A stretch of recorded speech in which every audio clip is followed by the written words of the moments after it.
Assalamualaikum warahmatullahi wabarakatuh. Bismillah, alhamdulillah, wassalatu wassalamu ala rasulillah Sayyidina Muhammad ibn Abdillah wa ala alihi wa ashabihi wa azwajihi wa zurriyatihi wa ahlil baitihi wa man tabi'ahum bisanin ila yaumil qiyamah.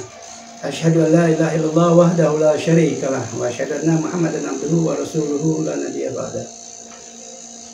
Ya Allah, pada kesempatan kali ini, mari kita sama-sama berdoa agar kesehatan lahir wal batinnya senantiasa menjadi milik kita semua, serta kebahagiaan lahir wal batinnya juga menjadi milik kita semua, dan juga segala apa yang kita usahakan, segala apa yang kita inginkan bisa membuahkan hasil yang maksimal dan juga mendapatkan ridho dari Allah Subhanahu wa taala. Amin ya rabbal alamin.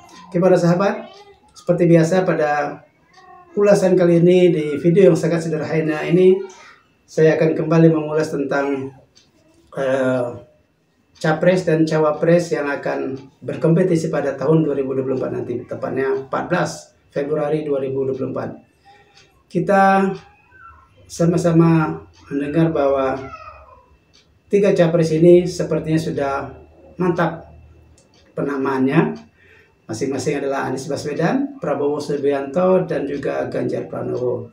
Akan tetapi apakah mereka semua bisa meluncur dengan mulus atau dengan soft landing sehingga mereka bisa masuk ke dalam daftar capres dan cawapres pada pemilu 2024 nanti?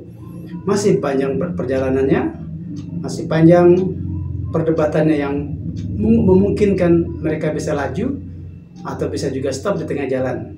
Sebagaimana kita ketahui, pendaftaran nanti akan dimulai pada tanggal 19 Oktober 2023 ini, yang saat ini ada tanggal 10, berarti ada sekitar 9 hari lagi. Ketiga pasangan ini harus sudah mulai mendaftarkan diri, sehingga tanggal terakhirnya adalah tanggal 25 atau 1 minggu. Jarak pendaftarannya dari 19 sampai dengan tanggal 25 akan ditutup. Kita sudah mengetahui bahwa Anies Baswedan telah mempunyai pasangannya, yaitu Caimin, Prabowo belum, Ganjar Pranowo juga belum. Sini saya akan menyampaikan ada 3 survei terbaru capres pemilu 2024 nanti. Prabowo versus Anies Baswedan versus Ganjar Pranowo. Ini saya akan membacakan dari hasil surveinya beberapa lembaga survei yang dimuat dalam media online CNBC Indonesia. Jadi apa yang akan saya bacakan ini merupakan suatu hal yang sangat valid, beritanya juga sangat luar biasa valid, dan juga dari lembaga-lembaga survei yang mungkinan juga memang sangat solid di sini. Yang pertama yaitu lembaga surveinya ada Survei Poll Tracking Indonesia. Survei daripada Poll Tracking Indonesia ini dilakukan pada periode 3 hingga 9 September 2023. Jadi baru sekitar 1 bulan yang lalu survei ini dilakukan, masih sangat hangat. Survei dilakukan menggunakan metode Stratified Multi-Stage Random Sampling dengan melibatkan 1.220 responden yang merupakan warga negara Indonesia dengan mempunyai hak pilih berusia 17 tahun ke atas. Di sini tidak dijabarkan secara detail berapa orang perempuan, berapa orang laki-laki, dan juga tidak juga didetailkan dari latar belakang profesinya, apakah dia pegawai negeri, apakah dia pengusaha, apakah dia ibu rumah tangga, dan lain sebagainya. Mungkin daripada survei yang realnya mungkin ada, tapi kita tidak melihat di survei di pemberitaan ini, di mana hasil survei yang dilakukan oleh poll tracking tersebut, dia dengan 1.222 responden dengan margin of error-nya yaitu lebih kurang 2,9% dengan tingkat kepercayaan 95%. Jadi sekali lagi saya akan menyampaikan di sini bahwa yang namanya survei itu merupakan istilah kata sampel daripada sejumlah warga negara yang ada di Indonesia. Kevalitannya karena ini dilakukan secara metodologis ilmiah dalam penelitian, bisa dijadikan satu patokan meskipun tidak 100% benarnya. Akan tetapi Dengan menggunakan metode ilmiah yang telah digunakan ini, kita bisa meyakini meskipun hanya 1.220 orang sampel dari 38 provinsi yang ada di Indonesia mungkin bisa mewakilinya. Lagi akan saya tambahkan di sini pemahamannya, analoginya ketika kita memasak sayur di sebuah kuali yang besar, tentu ketika kita ingin mencicipi rasanya bagaimana, tentu tidak semuanya kita makan daripada sayur tersebut. Cukup mengambil 1 sendok teh saja, kemudian kita cicip, rasanya sudah ada, itu sudah bisa mewakili semuanya. Satu kuali besar itu bisa diwakilkan dengan hanya mengambil 1 sendok teh kuahnya saja, kemudian kita cicip dan akan kita dapatkan rasanya bagaimana. Begitupun dengan survei yang sedang dilakukan atau yang akan dilakukan oleh lembaga-lembaga survei yang berdasarkan metodologi ilmiah yang bisa diyakini keabsahannya, kevalidannya. Jadi meskipun hanya 1.220 responden daripada jumlah penduduk Indonesia yang 275 juta ini bisa dianggap mewakili. Terima ataupun tidak terima, meskipun hasil daripada surveinya capres kita kecil, ini tidak bisa 100% langsung disalahkan lembaga surveinya. Meskipun mereka berbayar itu hanya karena mereka bekerja melakukan survei tersebut. Oke, mari kita lihat. Di sini dari Poll Tracking Indonesia, di mana jika diadakan head to head antara ketiga capres ini, Prabowo Subianto versus Anies Baswedan, maka Prabowo memenangi pertarungan itu atau kompetisi ini besar 51,2% dan Anies Baswedan hanya menempati 28,3%. Sementara yang tidak menjawab masih cukup luar biasa besarnya, yaitu 20,5%. Jika ini dilakukan antara Prabowo dan Anies head to head yang dilakukan oleh lembaga survei Poll Tracking Indonesia. Kemudian kita lihat seandainya Prabowo head to head dengan Ganjar Pranowo juga masih dimenangkan oleh Prabowo Subianto, di mana Prabowo Subianto mendapat poin atau survei 46,1%, sementara Ganjar Pranowo sebesar 39,8%. Tidak menjawab atau tidak tahu 14,1%. Sini Poll Tracking mengadakan simulasi seandainya face to face. Kemudian face to face lagi antara Ganjar Pranowo versus Anies Baswedan, maka yang dimenangkan adalah Ganjar Pranowo 7,5%. Kemudian Anies Baswedan 30,7%. Sementara yang tidak menjawab 21,7%. Yang tidak menjawab 21,8%. Jadi dari survei yang pertama ini dilakukan oleh Poll Tracking Indonesia, ini memang cukup tidak mengenakan bagi capres kita seandainya capres kita adalah Anies Baswedan. Karena di sini Anies Baswedan telah mempunyai cawapresnya, tapi hasil surveinya masih rendah. Terima ataupun tidak terima, inilah realita daripada survei. Apakah dengan hasil survei capres yang rendah ini terus kita langsung menyalahkan Poll Tracking Indonesia?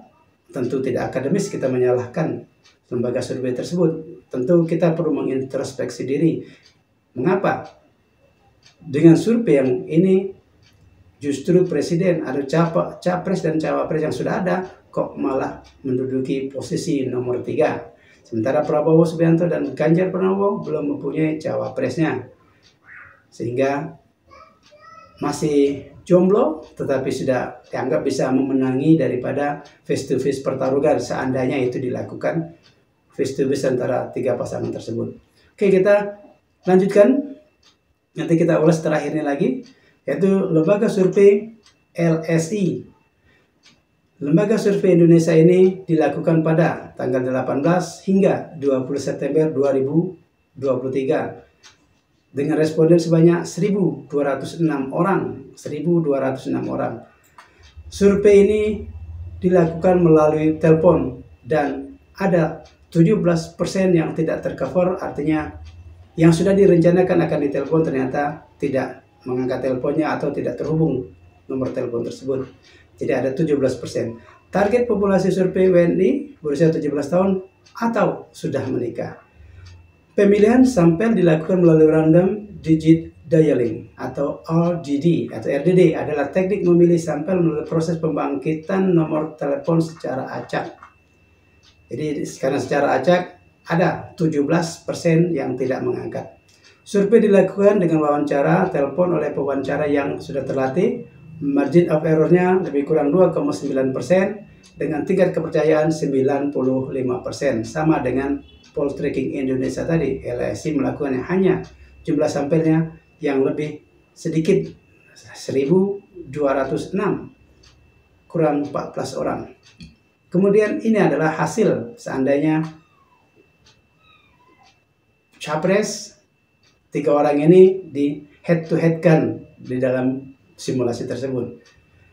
Ganjar Pranowo memperoleh 47,6%, sementara Anies Baswedan memperoleh 33,1%. Tidak menjawab ada 19,3%. Ini LSI melakukan adalah pertama Ganjar Pranowo dan Anies Baswedan head to head. Kemudian yang kedua head to head antara Prabowo Subianto dan Anies Baswedan. Prabowo Subianto mendapatkan 50,2%, sementara Anies Baswedan mendapatkan 26%, tidak menjawab 23,8%. Kemudian daripada Prabowo Subianto dan Ganjar Pranowo dihadap-hadapkan, maka Prabowo Subianto mendapatkan poin 45,7%, sementara Ganjar Pranowo 34,4%. Tidak menjawab sebesar 19,9%. Jadi dari survei LSI ini juga sepertinya masih menempatkan Prabowo untuk mendapatkan prioritas memenangkan Pilpres pada tahun 2024 nanti. Meskipun realitasnya belum tentu seperti itu. Ini hanya sebagai survei. Tapi seperti saya jelaskan di awal tadi bahwa survei ini merupakan metodologi penelitian yang memang sudah diakui secara akademik. Dan lagi-lagi, dua lembaga survei ini menempatkan Anies Baswedan yang telah mempunyai pasangannya tetap di nomor 3. Di kitarannya tidak mencapai 20% secara umumnya. Tapi pada yang LSI ini dia mencapai 26% itu ketika dihadapkan dengan Prabowo. Tapi ketika dihadapkan dengan Ganjar Pranowo dia bisa mendapatkan 33,1%. Jadi kita bisa ulas di sini nanti.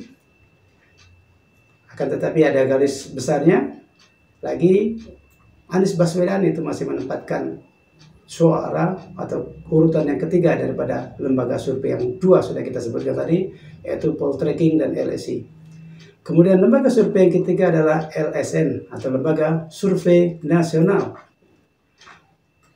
Lembaga ini juga mengadakan sebuah survei tentang head to head daripada 3 orang capres ini yang dilakukan juga pada tanggal 20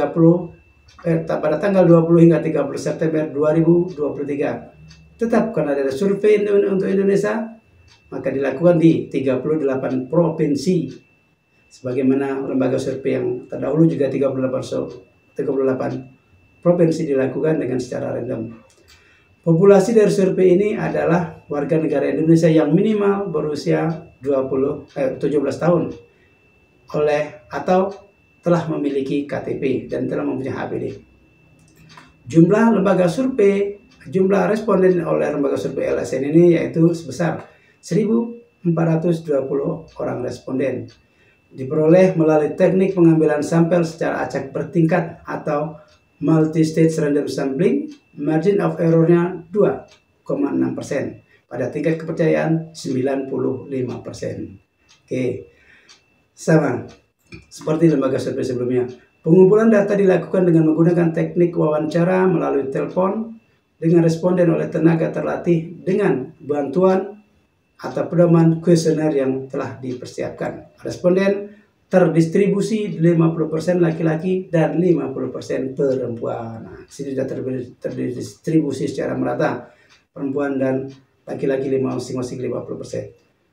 Simulasi yang pertama dilakukan oleh LSN adalah yaitu dihadapkan antara Prabowo dan Ganjar Pranowo.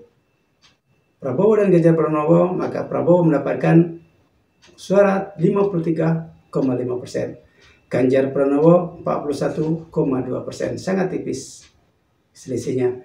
Sementara yang tidak menjawab sebesar 5,3%. Hasil survei LSM menunjukkan bahwa apabila Pilpres masuk putaran kedua dan diikuti dua capres saja, yakni Prabowo dan Ganjar Pranowo, ternyata dominasi Prabowo semakin menguat. Itu menurut daripada Direktur Eksekutif LSN Gema Nusantara, Pak Kri.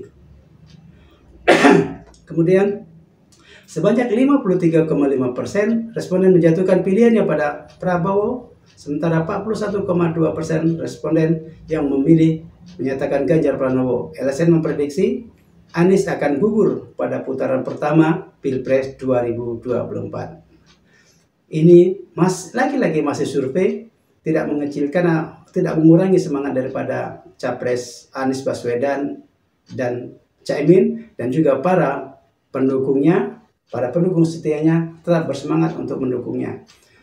Walaupun ini 3 lembaga survei tetap menempatkan Anies di urutan ketiga. Bahkan ketika 2 putaran terjadi, ternyata di putaran pertama Anies yang dinyatakan gugur. Kemudian kita lihat lagi pada selanjutnya, selisih elektabilitas yang sangat lebar antara Prabowo dan Ganjar dapat dimaklumi, mengingat suara pendukung Anies Baswedan cenderung mengarah ke Prabowo. Itu jika seandainya Anies gugur di putaran pertama. Dengan kata lain, jika Anies tereliminasi di putaran pertama, hampir pasti mayoritas pendukungnya akan memberikan suara ke Prabowo Subianto. Wallahu a'lam bishawab. Kemudian head to head lagi antara Ganjar Pranowo dengan versus Anies Caimin, di mana Ganjar Pranowo mendapatkan suara 72,5%, sementara Anies Caimin 24,3%. Terlalu jauh gap antara Prabowo Ganjar dan Anies Caimin, karena simulasi Prabowo Ganjar ini masih dalam simulasi, meskipun dalam realitanya kita tidak tahu bagaimana akan terjadi. Akan tetapi jika Prabowo bergabung, Prabowo Presiden, Ganjar Wapresnya, tentu lihat posisi seperti ini akan menjadi satu putaran untuk kemenangan telak Prabowo Ganjar versus Anies Caimin. Sementara yang tidak tahu hanya 3,2%. LSN membuat simulasi Pilpres 2024 hanya diikuti oleh 2 poros atau 2 pasangan, yakni pasangan Prabowo Ganjar bertemu dengan Anies Caimin. Ternyata mayoritas responden atau 72,5% menjatuhkan pilihan pada Prabowo Subianto dan Ganjar Pranowo, dan 24,3% memilih pasangan Anies dan Caimin. Namun wacana duet Prabowo Ganjar belakangan ini meredup setelah Megawati mengeluarkan pernyataan. Tentu kita sudah sama-sama dengar permakluman ini, dan mungkin melalui video ini saya mungkin masih mengajak semua untuk memunculkan jadi 3 capres dan cawapres pada pertarungan atau pada kompetisi Pilpres dan Wapresnya 14 Februari 2024 nanti 3 pasangan. Siapa yang akan menjadi pemimpin kita ke depannya? Mari kita sama-sama dukung, mari kita sama-sama junjung tinggi nilai-nilai demokrasi yang telah kita lakukan nanti. Dan sekali lagi, survei yang dilakukan oleh lembaga-lembaga survei ini telah sesuai metodologinya, terima ataupun tidak terima, kalau pasangan kita itu dinyatakan masih rendah nilainya dalam survei ini, itu bukan suatu hal untuk sengaja menyingkirkan, akan tetapi menjadi suatu pemicu bagi kita untuk introspeksi diri. Mungkin masih ada kekurangan di sana sini, atau mungkin pasangan yang terlalu dipaksakan, sehingga mungkin ada sejumlah masyarakat yang hanya senang seandainya capres A didampingkan dengan cawapresnya yang ini. Begitu sebaliknya, cawapres yang ini hanya diinginkan jika didampingkan dengan cawapresnya yang ini. Akan tetapi kehendak politik yang berbeda terkesan memaksakan, harus memaksakan yang ini mungkin disitulah terjadi pembelahan simpatisan daripada capres dan cawapres yang mungkin akan kita usung nanti di pemilu 2024 nanti. Wallahu a'lam bishawab. Terakhir, sekali lagi, survei ini merupakan perwakilan daripada suara masyarakat Indonesia ke depan, meskipun bukan suara mutlak di Pilpres yang akan datang. Semoga bisa memberikan manfaat bagi kita semua, juga bisa memberikan semangat bagi para pendukung capres dan cawapresnya, dan juga lebih indah lagi, kita juga ada pemilihan calon anggota legislatif dari DPRD tingkat 2, tingkat 1, dan RI termasuk DPD yang ada di dalam sana. Semoga para anggota legislatif yang akan kita pilih juga adalah anggota legislatif yang benar-benar bertanggung jawab dan benar-benar dipilih secara murni, tanpa ada transaksi di sana, tanpa ada barter antara komoditas dengan suara untuk calon-calon tersebut. Sehingga ketika mereka jadi, tentu dipilih secara murni, dan tentu ketika dipilih secara murni, mereka akan bertanggung jawab untuk mensejahterakan rakyat secara teritori, di mana dia dapilnya, di mana dia diusung oleh dapil tersebut. Tapi seandainya pemilihan itu dilandasi dengan barter money politik, tentu kita tidak bisa menjamin apakah caleg yang mereka pilih itu akan bertanggung jawab di dapilnya masing-masing. Untuk itu, pemilih yang cerdas, pilihlah yang berkualitas, jangan neko-neko bertransaksi dengan uang ataupun dengan apapun namanya, itu tetap kita tidak terima. Semoga Indonesia ke depannya semakin sejahtera, semakin demokratis, dan itu dalam kesejahteraan Indonesia. Billahi taufiq wal hidayah. Wassalamualaikum warahmatullahi wabarakatuh. Thank you for watching.